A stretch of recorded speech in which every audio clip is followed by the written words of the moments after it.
Hello, everyone, and welcome to another episode of the Business Growth Show, where we talk about all components of business and how to utilize them for exponential growth.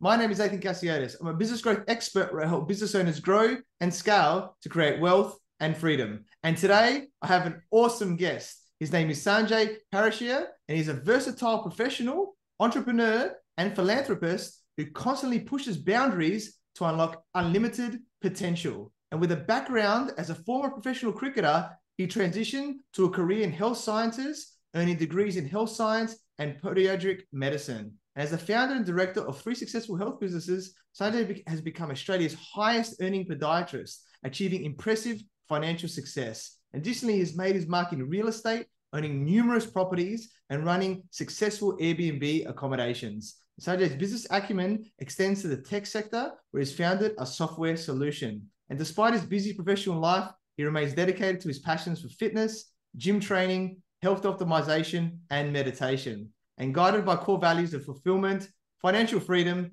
consistency, and discipline, Sanjay prioritizes personal and professional growth. And he aims to bring positive change to the lives of those he interacts with through his businesses and personal endeavors, serving as an inspiring figure for success and fulfillment. So welcome, Sanjay Parashia, and thank you for being on my show. Athan, I'd like to thank you for the very warm welcome. Couldn't be more accurate, so thank you again. You're very welcome, mate. I love it. And it's awesome to have you here as well. I'm sure you're going to be providing a lot of value for everyone watching and listening today. So you're a very successful entrepreneur. So for those people who don't know who you are, please introduce yourself by telling us about you and your journey. Beautiful. Well, it all started when I was a young child, born, grown up in Australia. Immigrant parents, they've come here, worked really hard. And, they were middle class. They worked really well, studied hard, got great jobs and put us in a good position to have a little bit of freedom of choice, I would say. And from there, they enrolled me into sport, and I was naturally a very positive and gifted child that was very curious. And Nathan, I can say one thing, that curiosity still remains to this very moment. Very curious to understand even about your beautiful background you've got there, mate. You've got probably one of the best views I can see of Sydney right now. So, mate, it all sort of started from that background. And then I got into professional cricket. I was always gifted at school, loved sport, had a great connection with sport and pushing myself from a very young age. And I was naturally competitive in a positive way as well. I tried many sports. Cricket was definitely that one, and it could be because of my Indian background as well. My parents loved it. I was around it all the time, and I continued to push myself and excel. Now, one thing I wanted to highlight, Athen, is even in my cricket career, I had peaks and troughs. As a young child, I wasn't the best cricketer. And, I worked really hard on mindset at a young age when I wasn't making some teams. And I came out on the other end amazingly. All it took was 12 months for me to become from average to one of the best in the whole area at the time.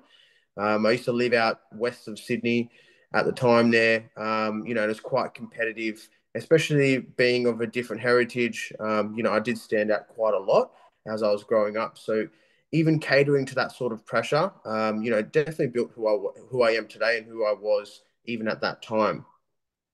From there, mate, I went to a sports high school.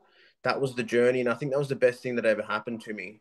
The sports high school really put myself in a mindset of other sporting students who wanted to excel as well, believe it or not. It's a public school, but the environment that you're in where everyone wants to do better and you see people performing and some people are going to represent their country that are around you at the time is a phenomenal feeling.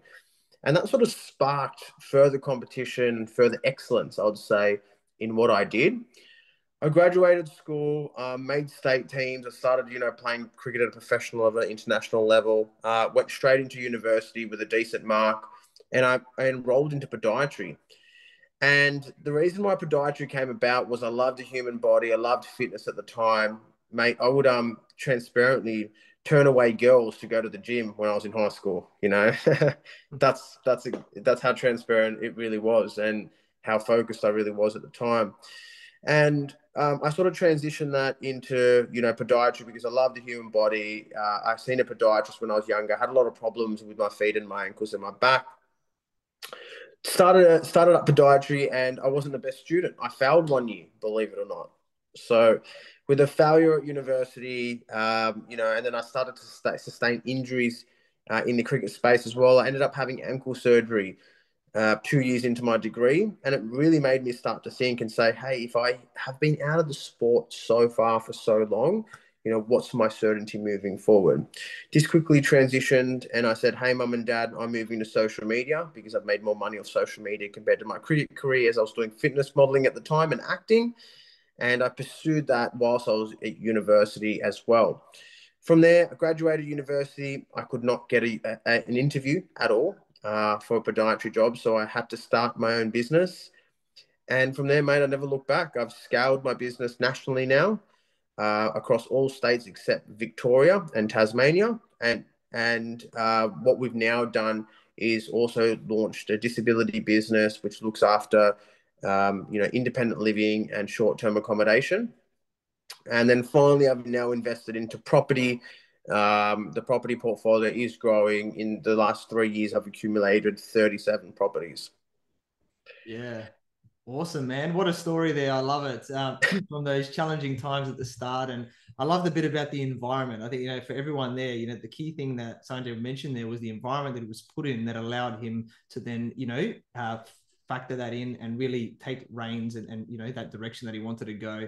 So that's how important, our environment is. We could do as much as we can ourselves, but the environment we put ourselves or our parents put us in, depending on the age, is extremely important in that one there. So love that, mate. And yeah, great experience there. And so obviously you've got that professional cricketer background. I think you spoke a lot about that around the mindset element that you just talked about there, which, within 12 months, right, you turn that around and everything there. So let's talk a bit about mindset initially, because I think it's a really important topic. I love mindset. NLP master practitioner. I help people with their mindset as well as the business, but you've obviously done a lot. You've got a lot of great experience there. So what do you think is the perfect mindset or the mindset that we should be having, from an entrepreneur lens?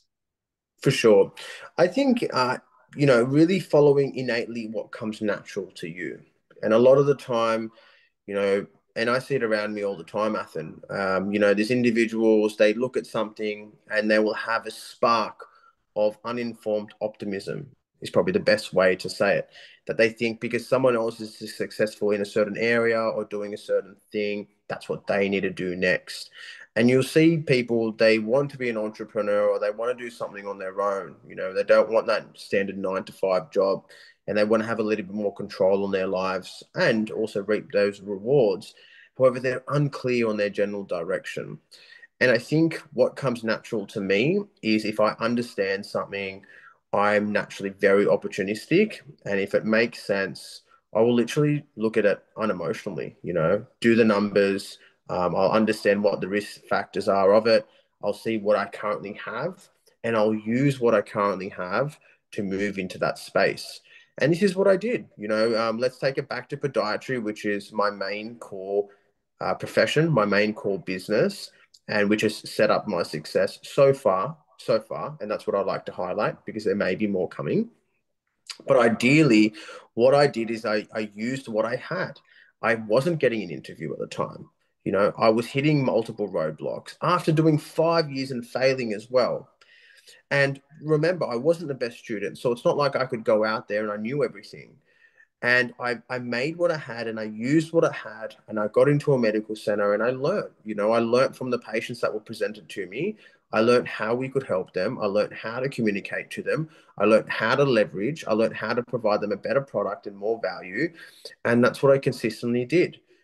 And the biggest thing I would like to say from a mindset perspective is there are no barriers. One of the biggest lessons I learned is I got to treat a billionaire patient. So a billionaire came to see me. I quickly understood who he was, what he did, his net wealth. We were very transparent with one another.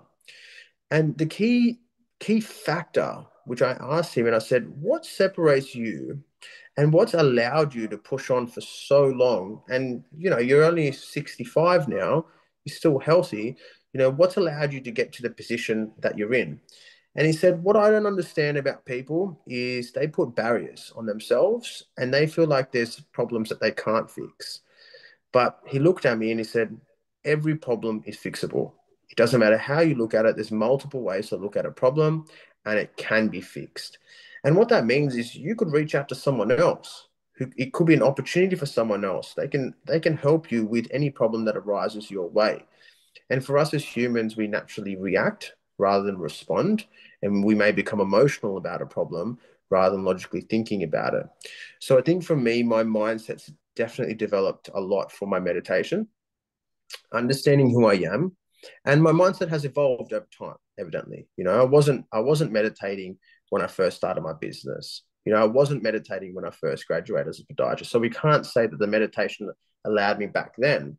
But what I can say is if you approach it with a positive attitude, an inquisitive attitude, and use what you have at the very moment, you can definitely become more successful than anyone you can imagine.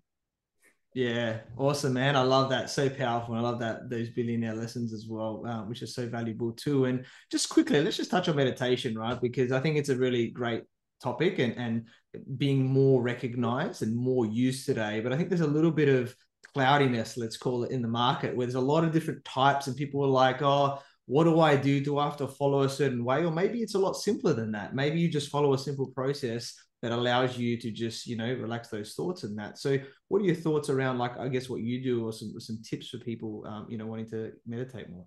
Sure.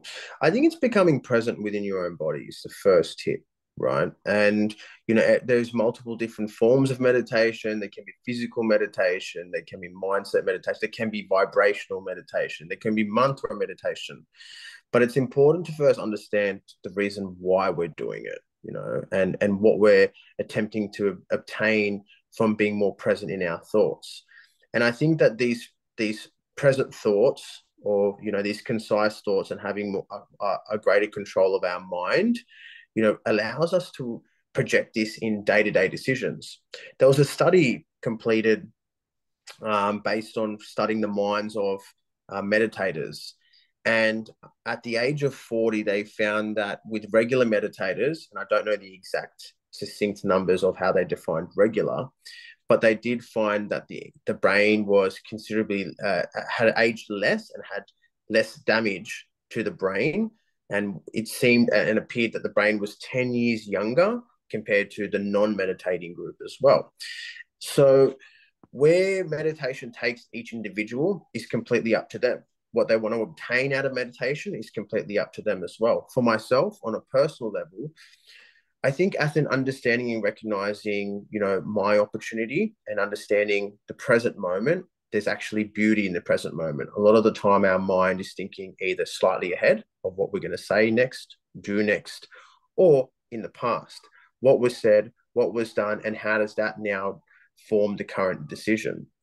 But imagine if we moved into every situation with complete presence, right? And we listened and we responded according to what our environment was, giving or displaying to us, right? There's a lot more power, and there's a lot more learnings in being present in that moment.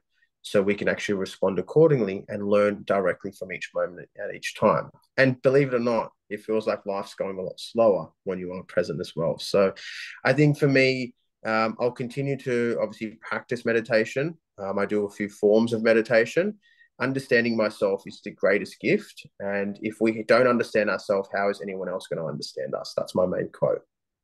Yeah, love it, mate. Love those different elements that you shared, and the key factors and key things that we should be, focusing on as the outcome for it, and all those benefits. Love it. And so let's get just a quickly a little bit more into the podiatry stuff now. So, like you said, you had to start on your own, which is awesome because no one was hiring you. So it forced you into a blessing in disguise, so to speak, to do that. And now you're in almost every state in Australia there. So what do you think was key for you moving from that first medical center where you were there to then growing it to this, great business success?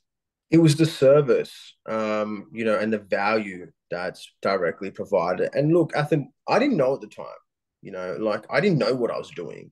I didn't go in there with this business plan to say, I'm going to go in there and provide a service and provide value, which is not comparable to anyone else. I did not know that. That's just naturally the person I am. I'll go above and beyond. And if I'm doing something, and let's relay this back to cricket, once I got injured and I knew I had ailments and maybe I couldn't perform at 100%, or, at 100% or at the highest level, I had a chat to my parents and I said, Mum and Dad, I've realized the type of person I am. You guys are saying, why don't I just play casual cricket on the weekend instead? If I'm not paying something at 100% or doing something at 100%, I've got no interest, to be honest. It doesn't motivate me. I don't feel good about myself because I know I could be doing better in that moment in time.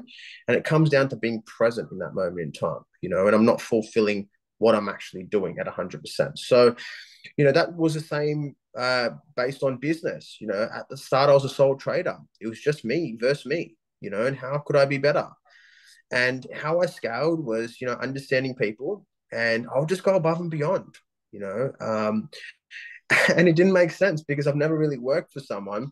If someone said they needed something and I knew that would come at an additional cost, my question was, why wouldn't I try and do that? Why wouldn't I try and learn an injection to give someone an injection? Why wouldn't I learn how to prescribe them something that's never been prescribed before? Because there's direct value to that. And that's where my brain naturally went. I never really had that 9 to 5 mindset where I'd just turn up, do the hours, and it is what it is, as a lot of people say. I'd find opportunities in that time. I'd understand how I can work more efficiently. And I'll give you the best story. This is how I grew. I remember I actually started at the same medical center as my mother. She's a psychologist. And I started off with maybe 1 or 2 patients or 3 patients at the start, and I'd maybe make $90 a day, right? Or maybe $120 a day. And then it grew to like 15 or 20 patients, and I was making $450 a day. And I remember getting into the car every time, Athen, and I'd sit there, and because I'd be like flat chat, like I didn't even have time to calculate, but I'd just get as much done as possible, not eat, just go at 100% the whole time. I'd get into the car and I'd be like, Mum, I made $450 today. And mate, that car ride home was gold, like just to get excited and see that I was actually making a difference for myself as a 23, 24-year-old. And, then I started timesing it by 5, and I'm like, look, I'm going to be making 2 or 3 grand, if I can do this every day. It made me hungry. I started looking for more locations. I started to see how I could do the same thing at that same level, with the same number of patients. And then it continued to grow from there. Yeah, awesome, mate. Love that story where you started, and nothing holding you back. I love that element there of yeah, you just had that blank slate of wanting to do better and play at 100%. And I can definitely, I've won many championships. I haven't done it at the full professional level, but I've played just below it, and I've won many championships. And I know what you mean. I remember What sport? soccer, tennis as well. I've won as well, but soccer mostly, or football, depending on where you are in the world. But the I remember one day I was playing in the Bs. Right, I was coming up. I was young, and I was playing in the Bs, and I had to play in the A's because there were some injuries, and all the guys were like, "Listen, don't play that well because we might lose you for the season. We want to keep you in the Bs." I'm like, "Listen, I play the way I play. I can't just like play crap, right? Like in a game." And I did well. I assisted a goal. I did all this stuff, and then I played in the A's. You know what I mean, going forward and moved Wow. up there. So I know what you mean, and I think we shouldn't settle, right, for something or just trying to fit into a box just because people say that we should. We should always do our best, no matter what the situation. I agree with you. I really think us as humans, we've been gifted uniqueness, right? And no one knows our full potential. And we often don't know our full potential. So why wouldn't we explore this? Because anything's possible. And the more humans that, are born every day and this world's growing, there's even more diversity in the world. There's more opportunities to cater to someone as time progresses because everyone's interests continuously change as well. So I think it's a great place to continue to go, like you said, at 100%. Yeah, I love it, man. And just one tip for everybody listening to this, right? Just from an NLP background, is that everything is just a reflection, right? So if we get triggered by something, it's a reflection. But the biggest one is actually that if someone says that we can't do something, it's actually they can't do it because it's a reflection of themselves, right? So just be aware of that. So if someone says, "Oh, you can't do that," it's like, you might believe you can't do that, but I can do this, right? And you got to show them, don't allow their reflection of that that they can't, like maybe they think they can't play professional cricket. Like, you can't play that. Like, yes, I can. Why you tell me that I can't? And you put yourself into that situation to do it. So just to be aware that just because someone says they can't do it, it's actually them that they believe they can't do it. So just a little. That is magnificent. I love that one. I'm definitely going to use that for sure, Aston. Yeah, you're welcome, mate. Happy for you to use it. It's very, very powerful for, for your team or anybody else, right? Your family, friends, whatever that is, any situation there. So let's get into the real estate now, because obviously this is where a lot of the newer focus has been and what you're doing. So, like, where did it come about? How did you get started in real estate? Sure. Well, yeah, it looks pretty fantastic in the media. All the headlines are saying 3 years, 37 properties. How's this guy done it? It all started with podiatry. I saved up roughly $200,000. I think it was within my first year, which means I was doing roughly $4,000 a week at the time. And where I scaled to with real estate was I always knew that I had to invest into a property when I had surplus cash or income sitting in the account. So I'm naturally not a spender. I naturally don't spend what I have. And so this was building up over time. And I remember I just got into a relationship at the time, and I said to my partner, and I said, hey, like, I think it's time that I start to look for property. The good thing was that my parents have invested in a few properties, so I knew it was normal to do that. And my partner had also had a real estate background, so she managed multiple properties as well. It was like a perfect combo. I was spending a lot of time with her, not the family, as this happens.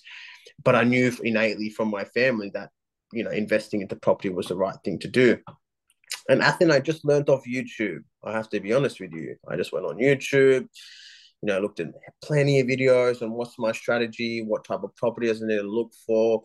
And I went out there in a place called Wollongong, where a majority of my work was at the time. And I started looking at properties that were potentially had dual income. That's all I was looking for. Multiple sources of income inside the same property, because I knew rentals will never be a problem, and me repaying that property would never be a problem if I had multiple sources of income. Well, I landed on a property. It was off market at the time. I met this amazing agent. I think it was the first property I ever looked at. I met him and he goes, you know what? I have another property that's off market if you wanted to have a look at this. And believe it or not, I bought it. And it was my first property.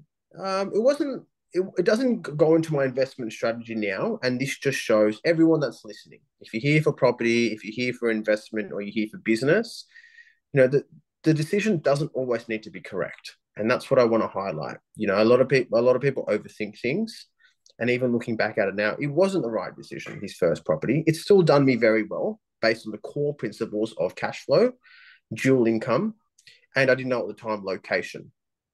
And then from there, I continued to really perform in my actual business and work. And then I bought a block of units. I think it was later that year or potentially the next year, because it was a very large down payment.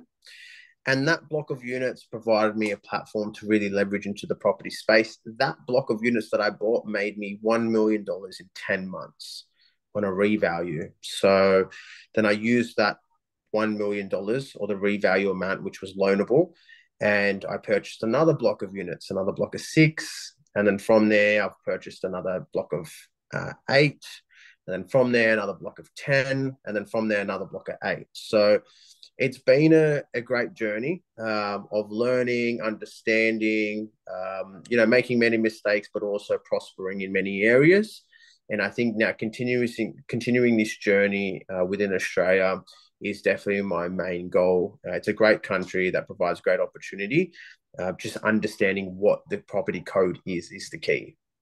Yeah, awesome, man. I love that. And a lot of people say just get into the market initially, and then you can work out and adjust the strategy. Like you said, it doesn't matter if the strategy isn't the best. The more you learn, then you can make it better. Going forward. By sounds like what awesome success and buying those there. And I know you're looking at Airbnbs, right? At the same time, as well as So do you want to tell us, obviously, why you're choosing that over like standard renting, and I guess a few more areas about that side of things. Beautiful.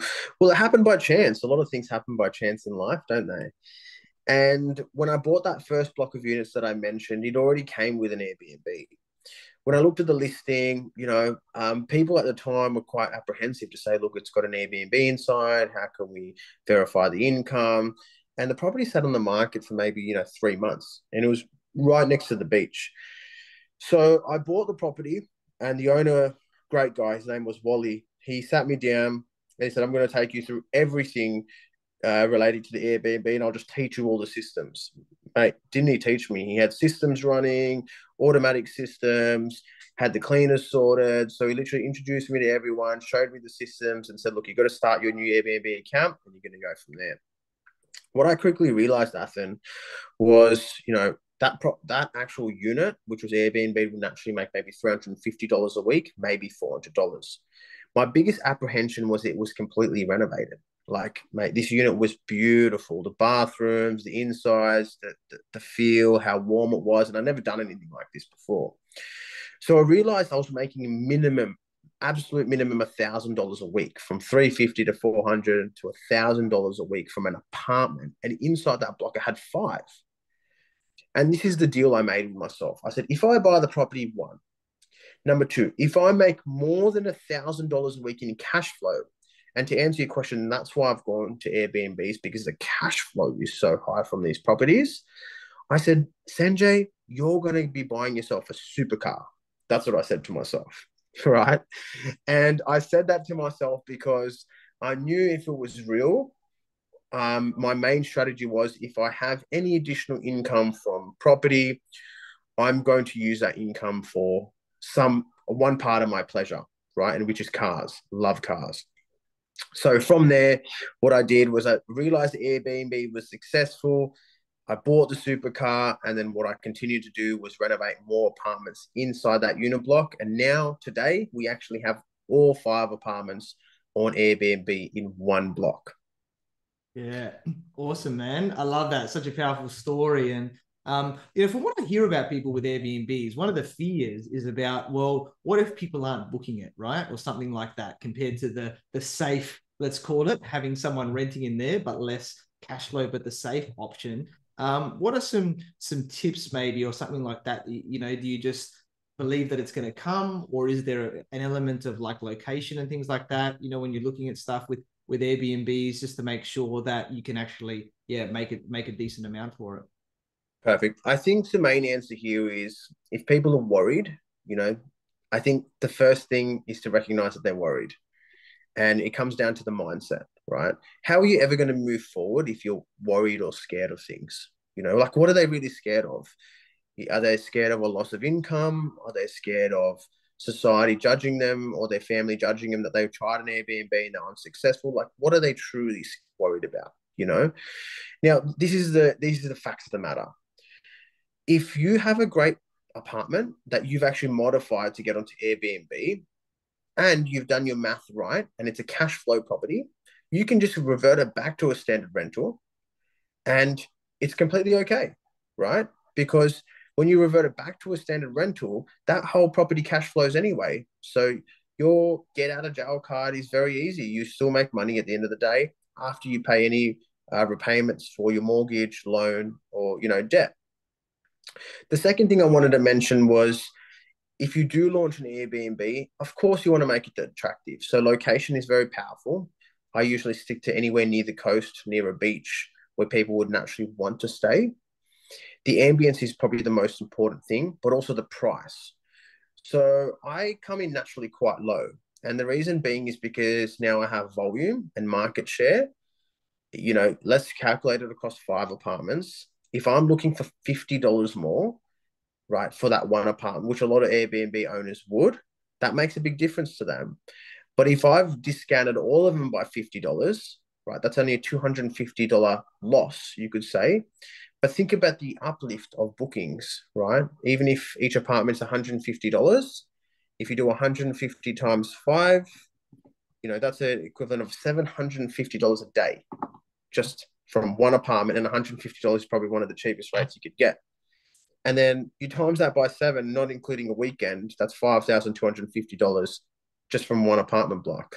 On a standard rental, Safe was renting out for 400 times 5. That's in comparison to $2,000.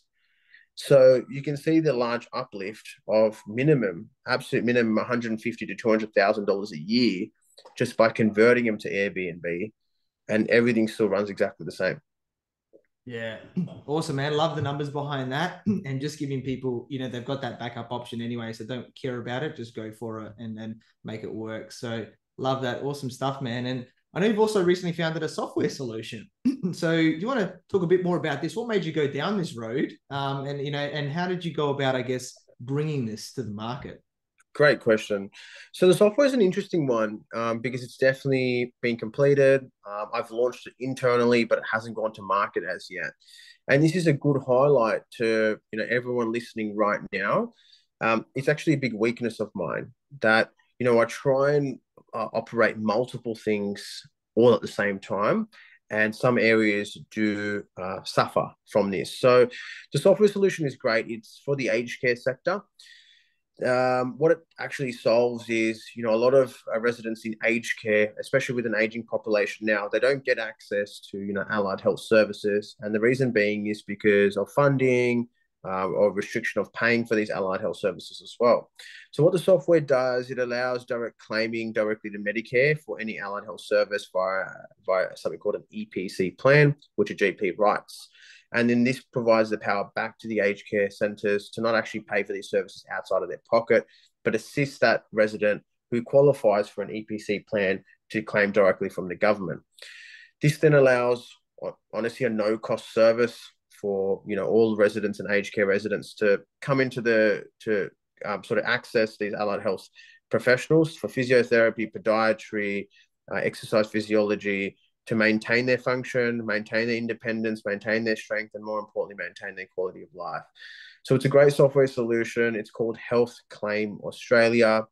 It's yet to launch completely. I do need a pretty big team to back me behind it to launch this into the space.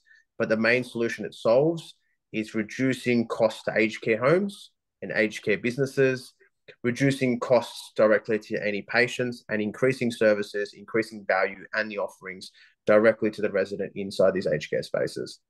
Yeah, cool, man. Awesome. And yeah, seeing obviously being in that health space, you're obviously seeing that problem there and going, how can I make this better and create a software behind it? So awesome, man. Love it. A lot of awesome diversity there. And you mentioned about the supercars before, right? That you like it. So most people, social media, like to see these flashy supercars and probably want one, as their wealth is growing. So what do you want to share about when you're considering, I guess, owning a supercar?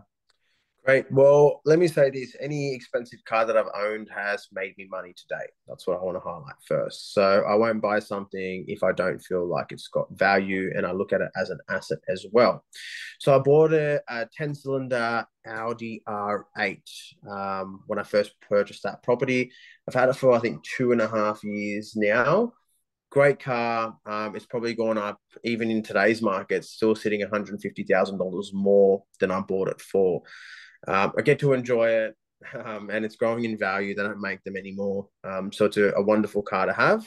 And obviously it builds a little bit of credibility as well. People are quite materialistic. They look at things on face value. So if they see that you have a supercar, it does mean that he's doing something.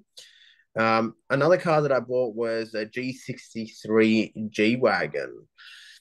Great car as well, very versatile vehicle. It's definitely gone up in value. I've had that for 1.5 years now, and that's sitting roughly $50,000 or $60,000 above my purchase price as well.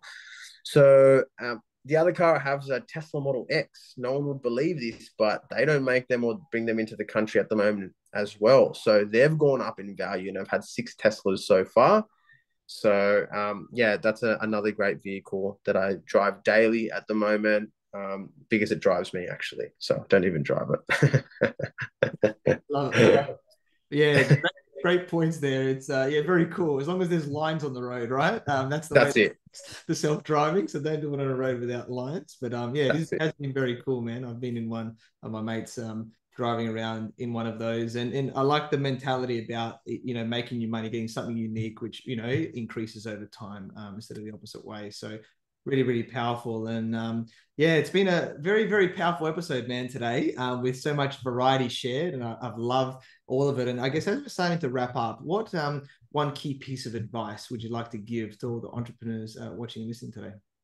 Beautiful. I think back yourself, and increase your direct value to your surroundings. So wherever you're at right now, I just want everyone to obviously take a deep breath and realize where they are in their lives, whether they're still working their job or they have been given an opportunity, and find out how they can use that position to learn more, number one, but to also provide more value directly where they are. A lot of the time, humans think that they need something externally, to take an opportunity or fulfill what they believe should happen, rather than actually making the most of their current situation. Because if they do perform right now where they are, they will learn more relative based on income or relative based on skills, which they can leverage, and opportunities will come and find you. But as long as we keep improving day to day, I think that is the absolute key from a discipline, from a mindset, from a creativity standpoint, and from a freedom standpoint in thought and actions, and less worry. Let me highlight this after today, and even less worry. I think everyone will be successful based on how they define success. That's the key. Yeah, awesome, mate. Completely agree with you. So very powerful final words there. And yeah, we connected through our networks. So I learned about your awesome journey from, being a former professional cricketer to health sciences, podiatry, property to software, so many different things. Man of great, talents there. And you're an awesome guy. Love the mindset, behind everything as well. I'm sure you continue to bring positive change to the lives of those that you interact through business and personal endeavors, serving as an inspiring figure for success and fulfillment. Very grateful that we connected and look forward to work with you. So Sanjay, how can people find you and get in contact with you? Sure. Well, guys, I don't sell anything. I don't have any courses. The only thing I would love to develop is a great network of people who can connect with one another. So if you follow my direct Instagram, my main page, which you'll see live content, is The Parasher, so TheParasher. If you want more direct property content, I've just launched an Instagram and TikTok, and those usernames are Parasher Property.